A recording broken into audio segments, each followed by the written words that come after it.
Hello everyone. This is in continuation to the previous part where I will describe how research helped me realize the importance of soft skills. My major hurdles in the project did not come from my lack of theoretical background. The largest chunk of my time went in learning software, but that was alright too. The education had already prepared me for hard skills. But there were other hurdles I wasn't prepared for, like coordinating between my supervisor and his research team. As everyone tried to guide me to the best of their experience, there was a mismatch in their expectations that left me completely confused about what exactly to do. Communication, both verbal and written, becomes key here. Thus, to maintain transparency and keeping the project status synced with my guide, I would send him weekly reports of the work carried out in the previous week.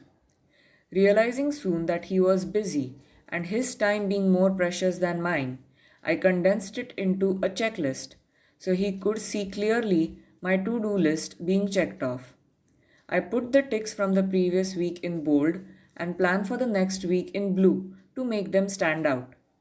Since this was still pretty text heavy, I further resorted to a graphical color representation in the form of a tracker for his ease of reference. Since he wanted to also see the key graphs and results obtained from time to time, I came up with a dashboard providing a complete picture of the project as a single page visual snapshot, complete with the project timeline and my learning chart as well. When trying to get to the results, I was expected to self learn the software as I am a PhD student, which I diligently did. But the software required initial knowledge of the science problem at hand that required a literature review first, which in turn required me to develop my theoretical background. I tried to do the best I could, but the scope of the project seemed like a mirage. When I completed a set of targets, there was an even longer set of targets that followed. Multiple, in fact, as different people gave me different instructions and prioritization became tricky. Welcome to research, I was told, but was overall lauded by my support persons for doing an outstanding job in the project. I felt research would be easier since I could plan how to spend my time, but turned out the deadlines I set for myself were even more stringent than those set by a class instructor. After the final submission and a good final presentation, my supervisor asked me if I would like to take the project further, and that my work was good, but he had expected much more from me. Confused, I asked the others, who instead deemed my work to be befitting of a PhD, advising me to publish a research paper from it and submit it as my official thesis. My guide's feedback was more reliable though, having walked my journey with me.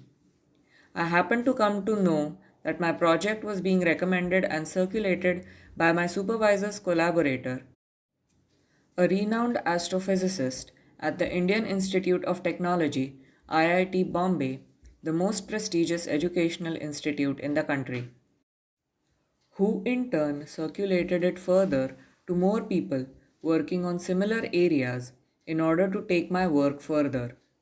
It was encouraging that other people had found value in my work. Later, upon asking, my mentor clarified that I had done pretty well, considering my extraordinary performance in the Ayuka NCRA graduate school, which he probably thought because I had topped with an almost perfect GPA. Realizing that the calibration for different students isn't level anymore, I realized my competency put me at a disadvantage rather than becoming my boon. Overall, I learned that research is an interplay between various factors other than hard skills and results, because of which a lot of subjectivity can get introduced. This helped me see the soft skills like networking, communication skills, both verbal and written, proper reporting, goal and objective setting, deciding the scope, workflow and activity tracking, managing priorities, group dynamics, learning how to learn, interpersonal skills, including learning who to approach for which issue, expectation matching, with all those involved, especially the supervisor, time management, and most importantly, the ability to balance work and life to maintain productivity levels are all important. Maybe one day these soft skills also could be incorporated into the formal education system that makes us wear blinders and focus only on hard skills so as to prepare us better for what's to come. Thank you.